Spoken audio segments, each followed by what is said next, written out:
sosial itu diselesaikan secara kreatif. Ya awalnya diiseng-iseng gitu. Bikinin desain itu ibaratnya kayak ninggalin legacy gitu. Aku tuh pakai visanya namanya Working Holiday Visa.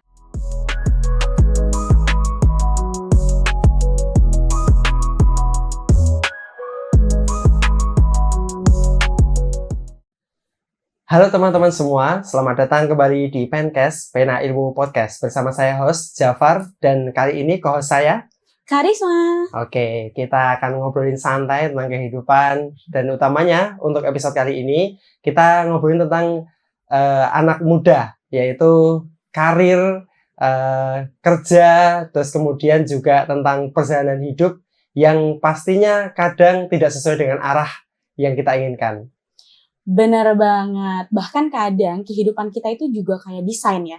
Dia berawal dari sketsa yang kasar, kita menerawang-rawang nih kehidupan kita, sampai akhirnya si sketsa itu jadi sebuah karya yang bermakna dan juga menarik. Sama kayak kehidupan kita mungkin ya. Nah, hari ini kita ketemu bintang tamu yang sangat menarik sekali, yang mana mempunyai kehidupan seperti mood board yang penuh warna dan juga inspiratif. Betul sekali, desainer visual yang dia sudah bekerja di berbagai tempat, kerja remote juga, punya klien agensi di Australia dan Indonesia juga.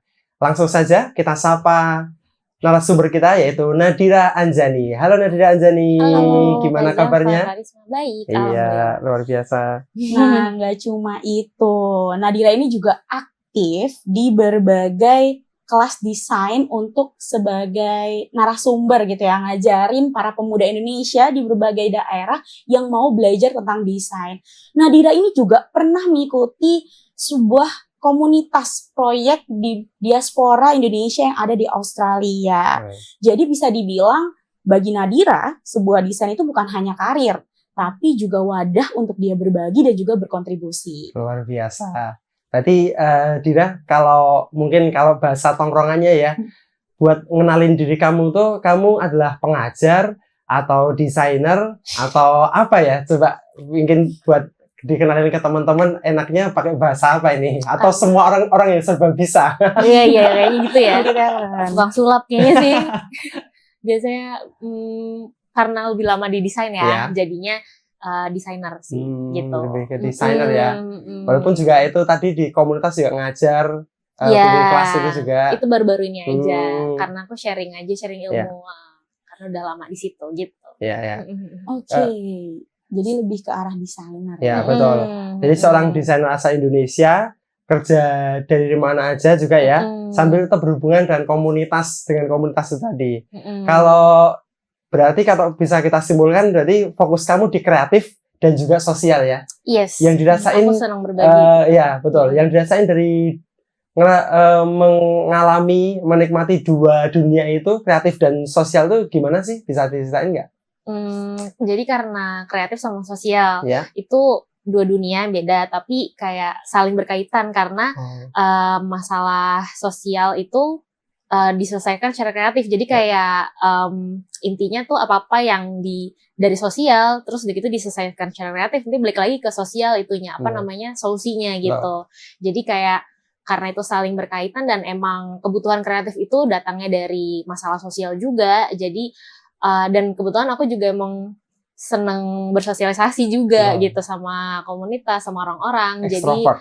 Iya, kayak 60% extrovert dan 40% introvert. Jadi kayak memenuhi kebutuhan aku juga sih buat apa sih interaksi, buat berbagi gitu. Jadi aku senang aja ngejalaninnya gitu.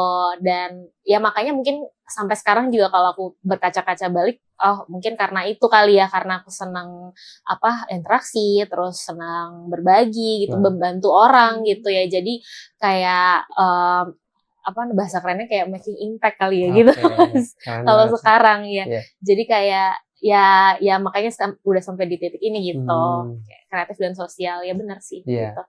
Oke, ngomongin tentang kehidupan sosial ya, pasti itu kan nggak jauh beda dengan yang namanya lingkungan. Kehidupan kamu saat kamu kecil sampai kamu besar, mungkin juga bisa diceritakan dinamika yang kamu alami dalam kehidupan keluarga kamu, lalu mungkin tipikal keluarga kamu seperti apa, sampai akhirnya kamu merasakan kenyamanan dalam sebuah kata sosial. Oke.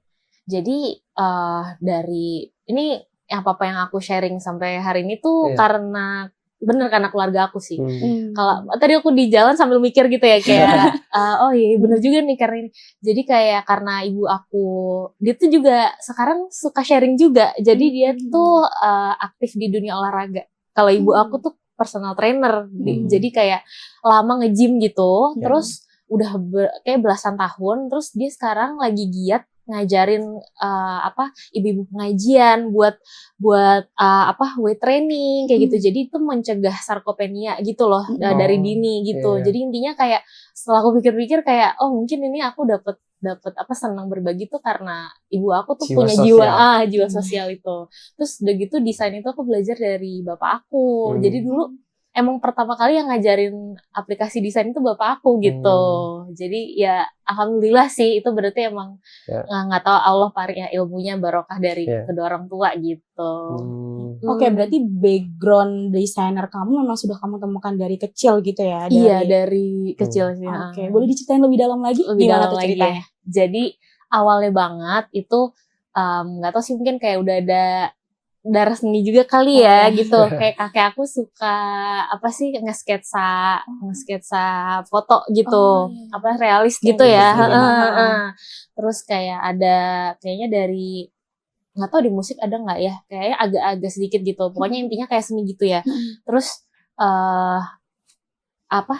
kayak suatu saat itu pas SMP bapak aku ngajarin satu aplikasi namanya ada Photoshop ya. Udah tahu lah ya gitu. Ada Photoshop intinya kayak itu kan basic gitu kan. Nah, terus kayak dari situ aku suka ngedit foto-foto. Sorry, usia berapa itu? SMP udah Photoshop ya. SMP. Terus kayak itu papaku yang ngajarin kan. Terus kayak aku jadi seneng ngeditin foto-foto teman-teman aku sendiri gitu. Jadi kayak misalkan nih kita dulu kan zaman-zamannya di SLR tuh baru banget keluar. Terus kayak ada foto-foto, kita foto-foto gitu iseng. Terus kayak ntar aku editin gitu deh, lucu-lucuan. Terus pokoknya awalnya udah iseng-iseng gitu. Tapi kan nggak semua teman-teman aku bisa kayak gitu kan. Nah, akhirnya kayak karena aku seneng ngegiat dalemin itu. Aku latihan terus dari situ kan. Jadi karena aku seneng gitu, ternyata apa yang diajarin sama papa aku tuh kayak cocok nih, aku seneng gitu. Terus gitu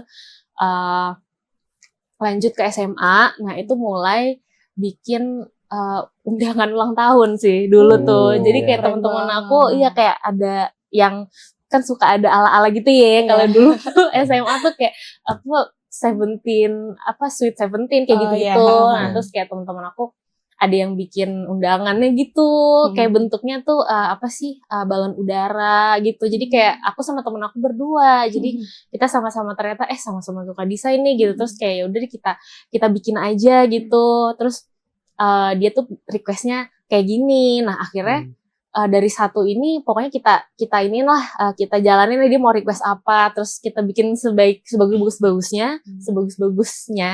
Terus kita jadiin itu portofolio pertama lah ibaratnya gitu, yang kayak kita pasang di sosmed lah, kita banggain lah gitu ibaratnya. Dari situ terus ternyata kayak ada lagi yang order, ada lagi. Terus ini kan belum kuliah ya, nah ya kan, jadi baru SMA. Jadi kayak dari project-project kecil gitu, terus ternyata ya udah deh, kuliahnya ke arah sana juga gitu. Jadi nyarinya yang emang ada desainnya gitu. Kuliahnya aku di advertising UI. Gitu. Advertising tuh periklanan komunikasi periklanan. Tapi aku baca biografi kamu juga setelah itu kamu lanjut desain komunikasi visual ya? Betul ya, di Trisakti. Nah, itu kan advertising sama desain komunikasi visual kayak ya memang nyambung sih, tapi kan beda banget ya. Beda ya. Cuman pada akhirnya kamu milih desain di dunia desain itu apa yang memutuskan itu kamu milih desain itu? Desain itu kan aku di advertising itu aku belajar desain tuh sebenarnya ada mata kuliah desain pas aku kuliah D3A advertising. Tapi cuman satu doang dari sekian banyak mata kuliah gitu. Jadi itu bukan mata kuliah dominan gitu kan. Cuman hanya skill tambahan aja nih yang mungkin kalau pegiat pelaku periklanan itu bagus kalau punya skill desain gitu, harus ngerti desain. Terus nah, aku pilih desainer karena karena pas aku lulus aku langsung kerja jadi desainer Oh, gitu. Jadi gitu. aku kerja dulu terus begitu baru nyambung kuliah lagi S1 gitu. Jadi ada jeda lah gitu antara D3 sama S1 gitu. Jadi ya pokoknya udah dari situ langsung jadi desainer gitu. Oke, Gitu. aku sedikit notice tadi Mm-mm. Dira mulai dari SMP. Di awal tuh Iya. SMP hanya untuk sketsa foto-foto biasa gitu ya. Iya. Sampai ada SMA bikin undangan-undangan. Berarti dari situ kamu Iya. sudah mulai membuka jasa gitu ya. Betul. Ada Hah. income juga ya Ada berarti ya. income, betul. Dari situ apakah udah kamu merasa bahwa oh ini kayaknya jalan hidup saya banget nih kayak gitu? Sebenarnya sih belum sih. Kayak belum. masih kayak karena aku seneng aja jalanin gitu. Iya. Hobi gitu ya maksudnya. Hobi benar-benar hobi sih. Kayak aku enjoy banget jalaninnya sama teman aku gitu kan.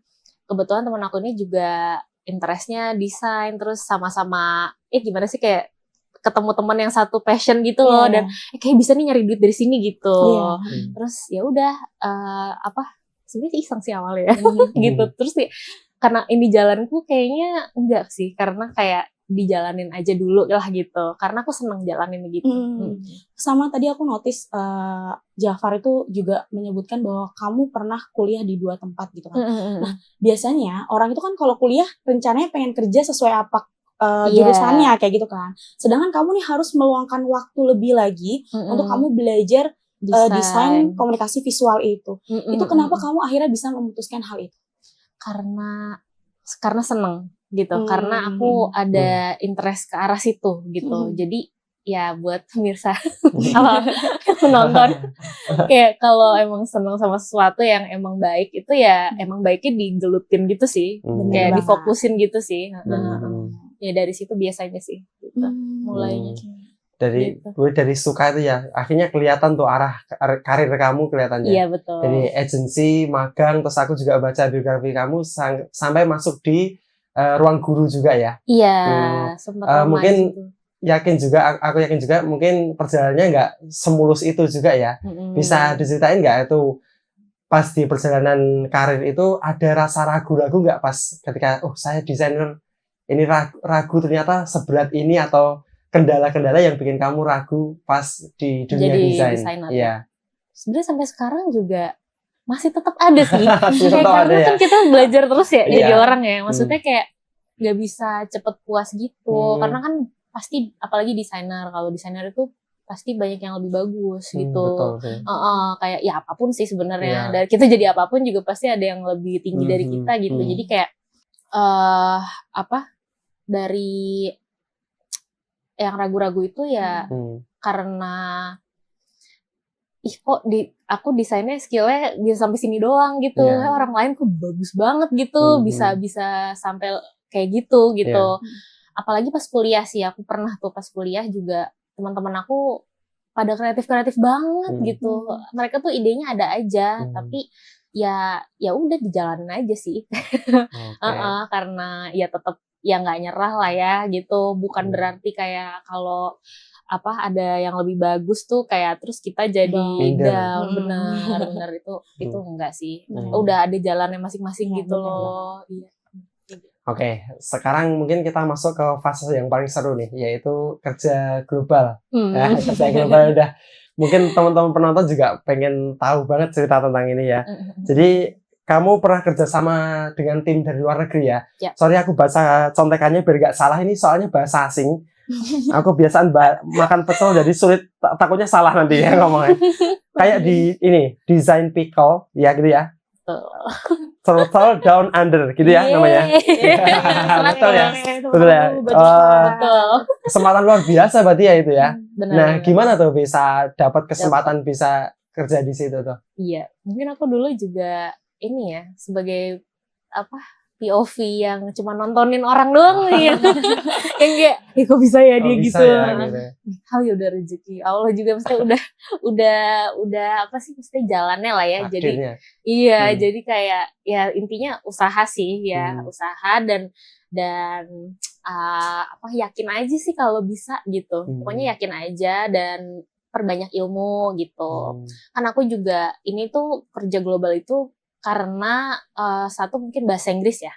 Bahasa Inggris tuh penting banget kalau sekarang untuk dipelajarin gitu nowadays sekarang ini gitu, waktu Iya. sekarang. Nah, jadi kayak itu aset banget gitu menurut aku. Nah, kalau bahasa Inggris sudah oke, nanti portofolio aku kan desain. Jadi portofolio itu harus apa ya, captivating, kayak menarik gitu. Jadi pas portofolionya udah di screening, portofolionya bagus, pas interview juga lancar ngomongnya gitu. Jadi kayak ya udah, itulah yang menurut aku bisa bikin aku lolos, alhamdulillah sih gitu. Gitu sih pengalaman. Ya, berarti pentingnya bahasa Inggris dan juga pentingnya portofolio kalau misalkan kita emang mau menggeluti bidang-bidang yang berhubungan dengan desain ya. Nah, kan kalau kayak gitu berarti sistem kerjanya ini seperti apa tuh kalau misalkan dari jarak jauh gitu? Remote. Oke, remote. Yes. Biasanya remote ini kalau orang bilang tuh kayaknya pekerjaan paling enak karena kan nggak harus datang ke tempatnya. Bahkan ada yang bilang jamnya suka-suka kita kayak gitu kan. Nah, itu gimana tuh pandangan Dira sendiri terkait hal itu? Dan walaupun orang bilang tuh enak gitu kan, tapi sebenarnya pasti ada tantangan juga nggak sih? Tantangan, nah, betul. itu juga bisa diceritain deh sama Dira. Kerja remote itu tantangannya adalah satu, harus disiplin sebenarnya. Jadi emang kalau tergantung company kalau waktu kerja. Jadi waktu kerja itu ada yang kayak yang penting selesai gitu kan. Tapi ada juga yang dia netepin jam, kita harus online di jam-jam tertentu gitu. Jadi kayak ya udah kita harus tetap menetapi jam-jam yang dari sana. Iya, betul, Disiplin. betul, disiplin. Jadi dan nggak ada yang ngeliatin kita gitu. Jadi nggak semua kantor tuh punya aplikasi yang ngeliat komputer kita lagi ngapain, kan ada tuh yang kayak gitu kan, yang di desk gitu-gitu. Cuman ya ini basic dari kitanya aja sih gitu. Harus online dan kalau ada apa-apa harus cepet tanggap gitu. Jadi emang harus dari kita, satu itu. Terus kedua, ternyata walaupun udah bisa bahasa Inggris misalkan ya, udah belajar, tetap ternyata ya orang-orang itu nggak ngomong kayak kita gitu. Jadi itu bukan bahasa ibu kita gitu. Jadi kita harus adaptasi lagi sama mereka, dan itu bukan bahasa sehari-hari. Jadi emang tantangan komunikasi gitu. Dan nggak semua yang kerja remote itu mereka mau untuk meeting gitu. Kalau ada masalah misalkan. Jadi misalkan ada masalah ya semuanya tuh brief itu dari teks gitu. Jadi kita harus nyerna itu dengan baik gitu. Harus aktif juga ya. Harus aktif untuk nanya gitu. Nah, itu sih aku kemarin sempat kendala di situ juga. Ada masa-masa adaptasi gitu di situ. Kayak gitu. Dan dibalik semua kamu kerja dengan klien luar negeri itu, gimana caranya kamu bawa identitas Indonesia di dunia kerja global itu? Bisa diceritain juga? Tentunya dengan itu ya, perkenalan diri gitu kan. Halo, ya pokoknya perkenalan, dan emang mereka tahu aku dari Indonesia juga ya, ada identitasnya gitu. Mereka juga nanya juga sih, dan aku juga ya bilang kalau aku dari Indonesia gitu. Terus juga bawa dirinya kayak bersikap baik ya, tentunya nggak hanya bersikap baik sih, tapi menjaga etos kerja gitu. Kayak jangan sampai kalau mereka tahu kita dari Indonesia terus kayak kita kerjanya jelek. Jadi bisa jadi nggak cuma 1-2 orang sih, kayaknya sih ada beberapa orang yang kayak langsung ngejudge gitu ya modelannya. Jadi kayak kok ini dari Indonesia misalkan baru sekali kayak ada pengalaman kurang enak gitu, terus langsung ngejudge, bisa jadi kan, nggak tahu. Generalisir betul. Padahal baru hanya 1 orang gitu, kan nggak semuanya kayak gitu. Jadi kayak kalau bisa sih kita menjaga apa sih namanya, nama baik Indonesia gitu ya. Walaupun sama siapapun lah gitu. Asli keren banget. Kita boleh tepuk tangan dulu nggak sih? Boleh sama kita tepuk tangan dulu semuanya. Tepuk tangan dulu. Jadi kayak jadinya Dira tuh bisa banget ya beradaptasi lintas budaya, tetap be yourself, ya nggak sih? Nah, ngomongin soal identitas dan juga kebersamaan gitu ya. Berarti kan Dira ini pernah ikut komunitas yang ada di Australia ya? Oke, dari info yang aku tahu, kamu pernah membuat desain logo pendakwahan tentang dakwah gitu ya, di Queensland sama di Tasmania.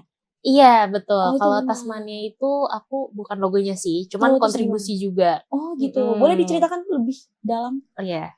Jadi ini mungkin agak panjang ceritanya ini. Oh iya boleh. Kita tetap mendengarkan kok, tenang aja. Jadi ceritanya tahun lalu, tahun 2023 itu aku eh, ke Australia gitu. Jadi stay di sana setahun. Nah, itu aku tuh pakai visanya namanya working holiday visa. Kayak kalau teman-teman kayak sekarang lagi banyak banget lah infonya seliweran gitu ya tentang working holiday visa ini, dan emang banyak juga yang mau ikut working holiday visa ini. Nah, di situ itu visanya intinya kayak memperbolehin kita ke sana ke Australia. Terus kita kerja selama setahun ya. Pertama itu setahun dan bisa diperpanjang sih sebenarnya selama 3 tahun. Intinya pas aku di sana itu aku kerja sambil kayak jalan-jalan gitu. Nah, aku tuh di sana tuh kayak deket sama komunitas Islam lah. Jadi kayak aku emang sengaja kayak dari segi agama aku mau tetap menjaga lah. Aku mau tetap meningkat menjaga supaya aku nggak melulu duniawi lah gitu ya. Pokoknya intinya kita harus menyeimbangkan itulah ya, kehidupan antara duniawi dan surgawi.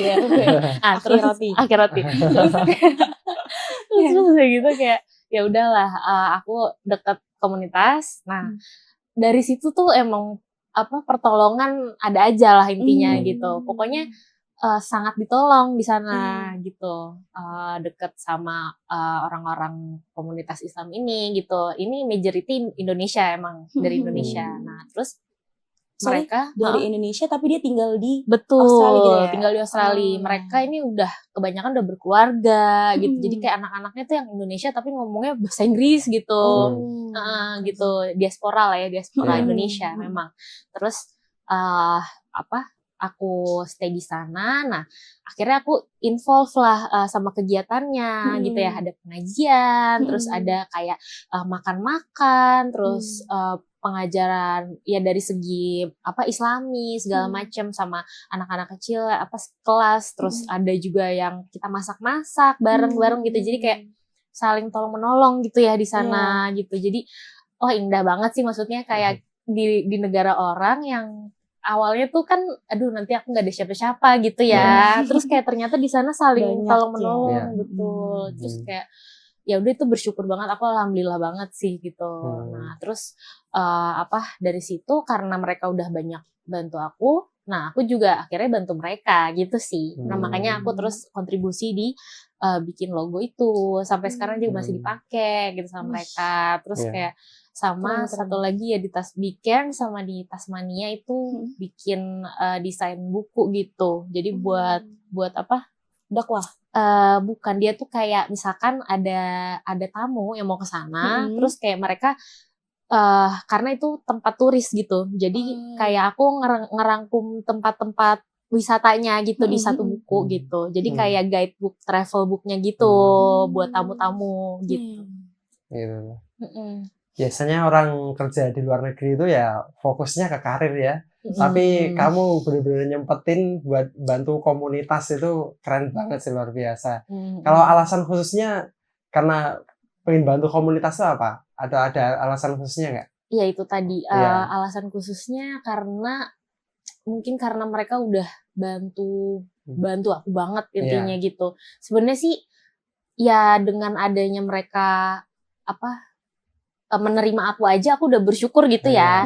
Plus ini kayak masih kayak bener-bener aku dikasih makan, pokoknya kalau mereka punya makanan atau mereka saling berbagi gitu, jadinya saling menolong. Jadi kayak wah itu udah bener-bener aku ngerasain pertolongan banget lah gitu. Jadi itu sih yang bikin aku mau bantu mereka juga gitu.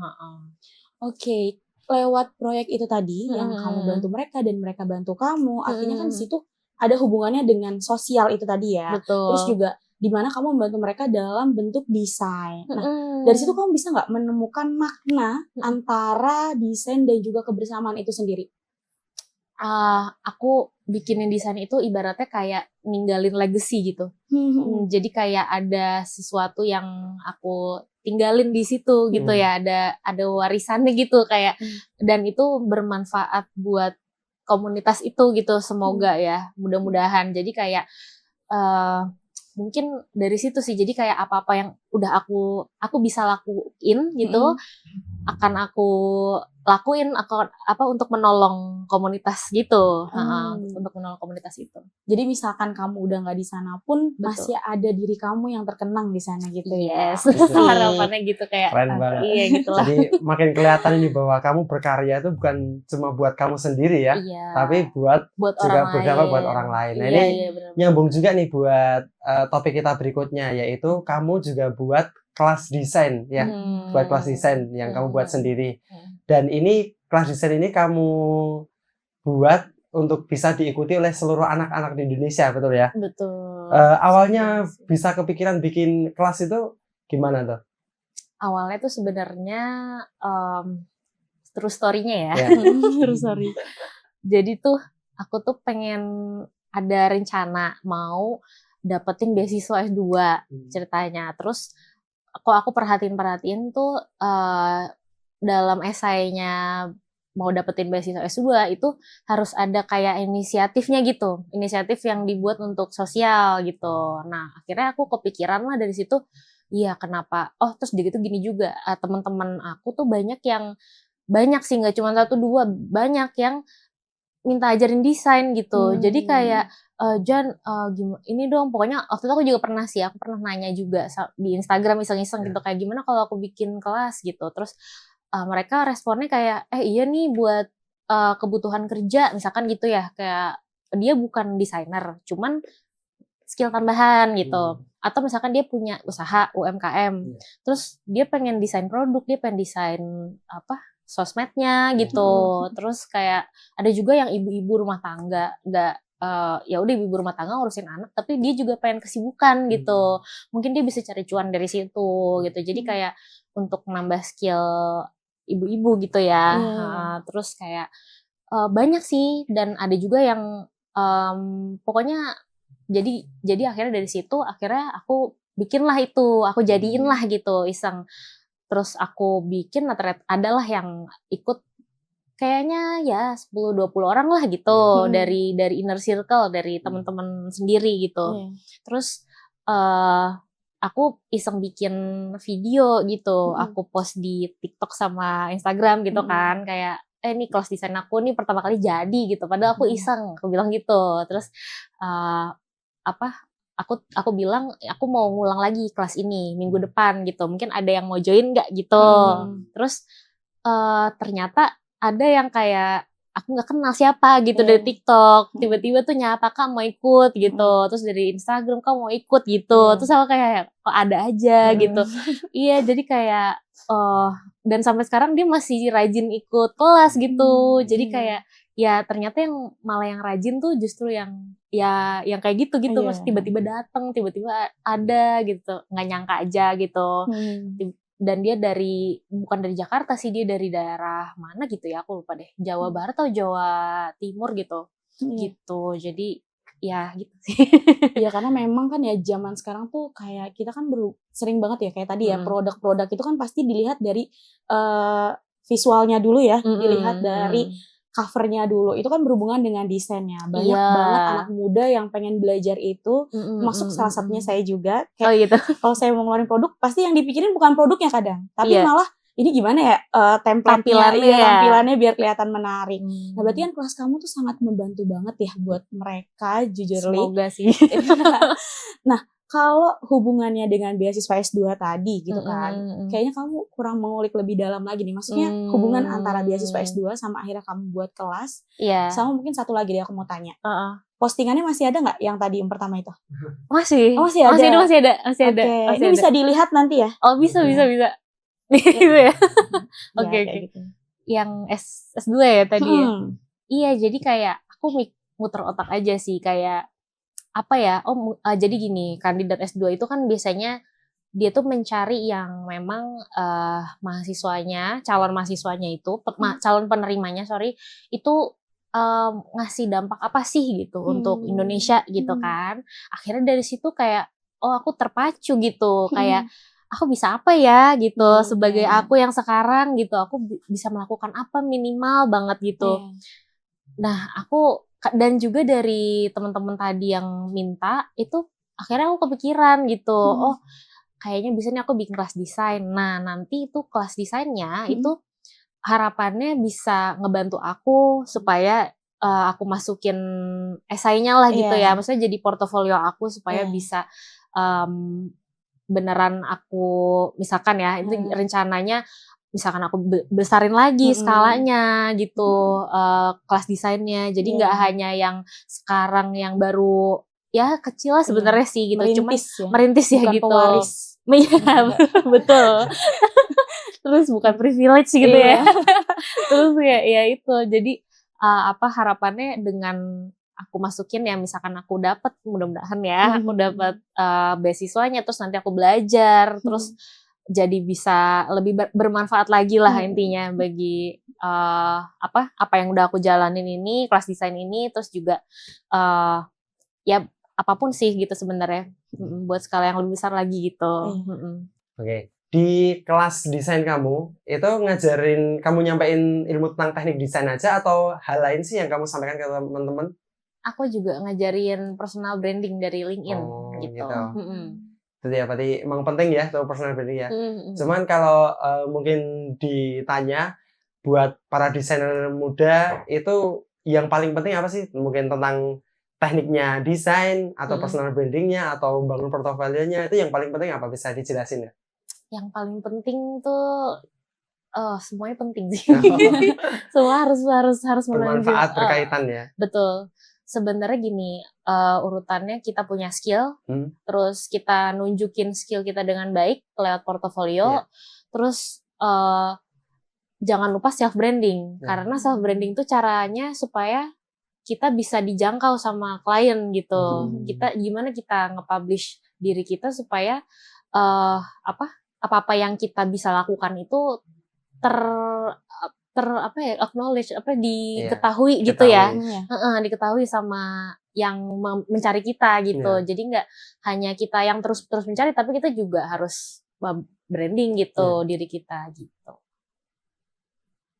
Nah, ngomongin personal branding nih kan, berarti kan artinya Dira juga ngajarin teman-teman untuk gimana caranya dia bisa show off ya tentang dirinya sendiri kayak gitu. Tanda kutip show off ya. Iya. Terus emang kan kalau ngomongin LinkedIn juga banyak banget sekarang tuh zaman-zamannya kerja tuh, walaupun dia ngirimnya lewat Gmail, tapi tetap pasti dari HR-nya kayak coba mana akun LinkedIn kamu kayak gitu kan ya. Betul banget. Makanya penting banget ya personal branding tentang LinkedIn. Betul. Nah, dari cerita kamu yang tadi ini, dari kamu ngajarin ibu-ibu, terus kamu juga ngajarin anak muda yang pengen banget, ada nggak sih cerita yang terharu yang bikin kamu kayak, wah ternyata kelas ini bener-bener sangat bermanfaat nih buat yang lain? Sejauh ini karena kelasnya masih running nih, jadi masih aku kelas ke-6 atau kelas ke-7 gitu, dari total kayaknya bakal 12 mungkin gitu ya. Nanti belum tahu lagi ada kelas tambahan lagi atau enggak. Jadi sampai saat ini tuh paling yang LinkedIn kemarin, karena LinkedIn itu kan berbeda dari yang desain ya. Kalau desain kan berkelanjutan tuh, dia kayak masih panjang lah perjalanannya gitu. Jadi aku belum bisa ngelihat, belum tahu feedbacknya juga dari teman-teman. Jadi kayak emang belum masuk ke praktek yang benar-benar sampai mereka udah seharusnya bisa nih dipraktekin, karena aku baru selesai teori ibaratnya kalau kemarin ini. Nah, yang LinkedIn kemarin itu ada yang bilang kayak, ih ini manfaat banget gitu, alhamdulillah ya. Kayak ini pokoknya dia tuh bukan Gen Z di atas lagi tuh, apa sih, milenial ya, milenial betul. Jadi kayak tante-tante sebenarnya tuh, tante tuh ikut kelas LinkedIn itu, tapi dia itu sebenarnya portofolio bagus, dia S2 di luar, terus apa segala macam. Dia juga jadi translator, pernah ke Jepang gitu, tapi dia belum paham caranya self branding di LinkedIn gitu. Jadi pas aku coba ceritain pengalaman aku ya, yang apa yang aku lakukan sehingga aku bisa di acknowledge sama klien luar gitu dengan self branding di LinkedIn itu kayak dia bilang ini insightful banget gitu. Intinya dia ya mau langsung nerapin gitu ya, supaya dia mungkin bisa dapat karir yang lebih baik lagi gitu. Jadi kayak ya dari mana apapun yang aku dapetin gitu ya, maksudnya aku berusaha buat share, terus ya alhamdulillah kalau ada feedback yang bagus Ya. gitu sih gitu. Luar biasa ya. Gitu. Jadi pengalaman sebanyak itu Iya. dari kerja global, mengajar teknik desainnya, tuh kamu satuin dan kamu dengan luasnya berbagi ke mereka. Nah, makna berbagi itu buat kamu bagaimana sih, bisa dijelasin ya? Berbagi. Sharing ya. Iya, karena apa ya, dari kecil sih sebenarnya kayaknya aku kayak suka, misalkan nih aku punya makanan enak gitu ya, terus kayak ini enak banget gitu, pokoknya langsung aku pengen sharing ke orang lain gitu yang di sekitar aku gitu. Nggak tahu sih, seneng aja sih sharing kayak gitu, mungkin karena itu udah bawaan gitu ya. Terus ternyata secara nggak sadar aku adaptasi ke apa-apa yang aku lakukan sampai sekarang gitu. Melalui apa yang aku bisa lakukan ya, dari desain, terus dari intinya dari pengalaman aku pribadi ini sih gitu. Aku pengen kayak, karena ini udah beneficial ya buat aku, aku udah ngerasain dampak positifnya banyak gitu, terutama dari segi ekonomi ya misalkan gitu, itu sangat-sangat memperbaiki ekonomi aku gitu.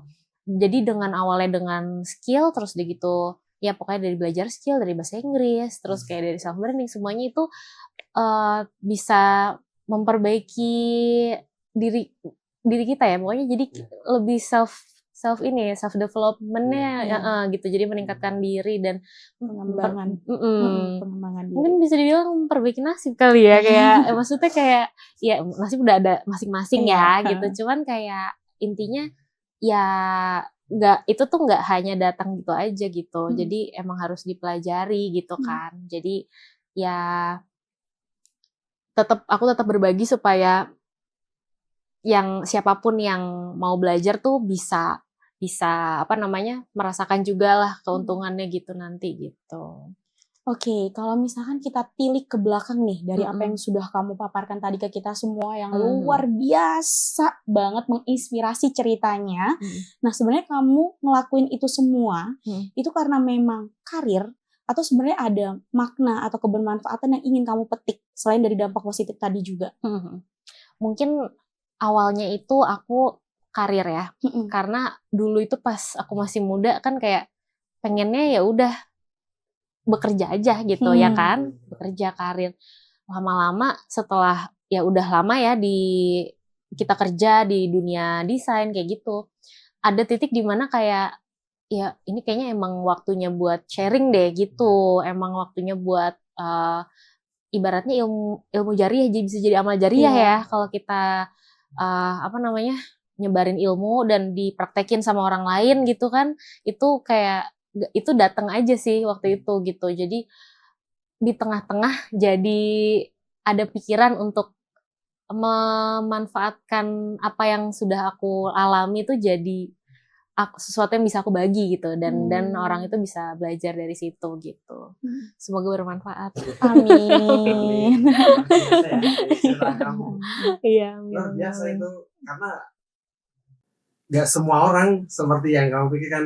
Rata-rata kan cuma ngejar sukses. Nah, kamu tuh ngejar sukses dan juga ngejar untuk berdampak pada orang lain. Itu yang jarang disadari oleh anak muda sekarang. Gitu. Semoga aja ya. Nah, terakhir nih. Kalau misalkan kamu bisa kasih sebuah pesan deh. Kan tadi Jafar bilang ya, kadang ada anak muda yang dia itu cuman ngejarnya karir gitu.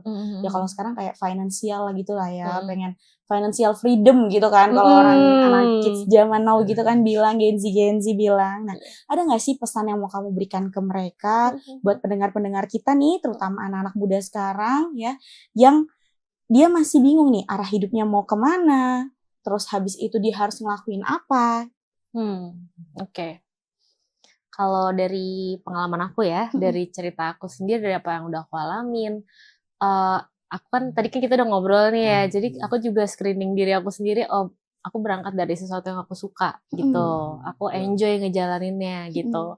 Dari situ aku gelutin, terus alhamdulillah ya barokah gitu ya, alhamdulillah jadi berkah, jadi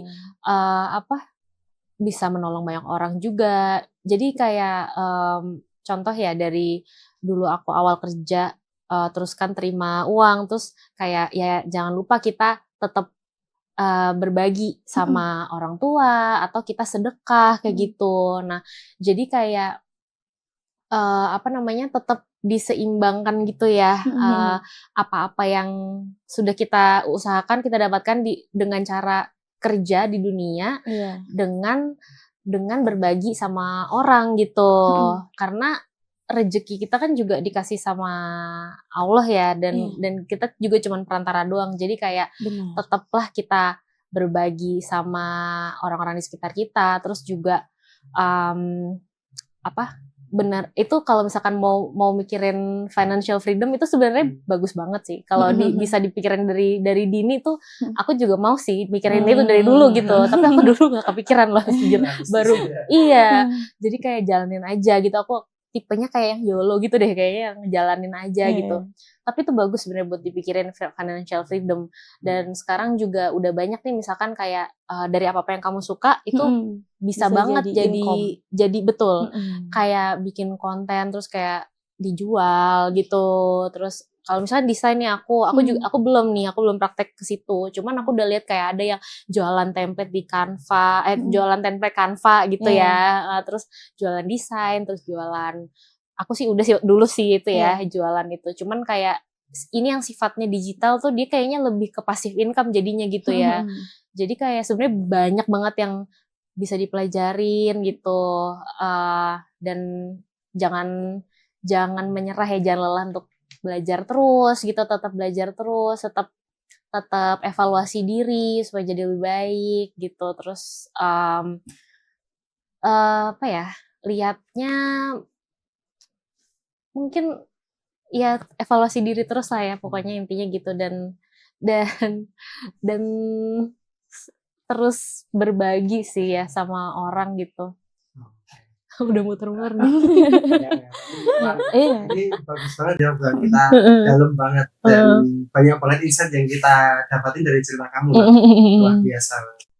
Iya, dari mulai tadi tentang pekerjaan, lalu komunitas, ada juga sampai ngajar. Nah, itu semua tuh kayak nggak ada yang sia-sia ya dalam perjalanan hidup kamu. Itu semua memiliki makna, memiliki arti dalam kehidupan kamu ya. Keren banget. Benar-benar luar biasa ya apa yang benar-benar disampaikan sama Nadira pada malam hari ini. Nah, Nadira, makasih banyak kamu sudah meluangkan waktu nih buat kita. Kamu udah menceritakan bait per bait cerita kehidupan kamu yang sangat menginspiratif banget, tapi juga realistis. Jadinya kita ngerasa kayak semakin kita bisa ngambil nih poin-poinnya. Kadang kan kalau cuma inspirasi doang kayak bisa nggak ya. Tapi kalau realistis, kita bisa nemu nih poin gimana caranya kita bisa kayak Nadira gitu. Nah, terima kasih banyak lagi. Semoga kedepannya kamu bisa semakin menginspirasi banyak orang, kelas kamu juga bisa semakin berkembang seperti apa yang tadi kamu mau, dan cita-cita kamu juga akan semakin terwujud. Sebelum itu kita ada sedikit kenang-kenangan nih, nanti biar Nadira bisa bawa pulang. Sebentar, diambil dulu ya. Ini dia. Putih melambangkan bahwa Nadira ini adalah orang yang bersih. Masya Allah, tabarakallah. Masya Allah. Ini sama kayak saya. Tapi kok beda ya putihnya? Oke. Ini dia. Wow. Jeng jeng jeng. Penkes. Yeay. Terima kasih. Kasih ke Nadira. Ini mau lipetnya nanti aja ya. Iya. Oke. Terima kasih. Sama-sama. Ntar aku pakai nih buat olahraga. Wih, bermanfaat juga dong. Bermanfaat. Harus So bermanfaat pasti. ya. Oke. Oh iya. Oke. Terima kasih ya, lucu banget. Sama-sama. Lucu. Oke, dan buat teman-teman semua yang sudah dengerin sampai akhir episode ini, terima kasih. Jangan lupa like, komen, dan share video ini biar makin banyak yang dapat manfaat dari video. Sampai ketemu di episode berikutnya. Tetap belajar, tetap berkarya, dan jangan lupa setiap pena punya ilmunya. Terima kasih. Dadah.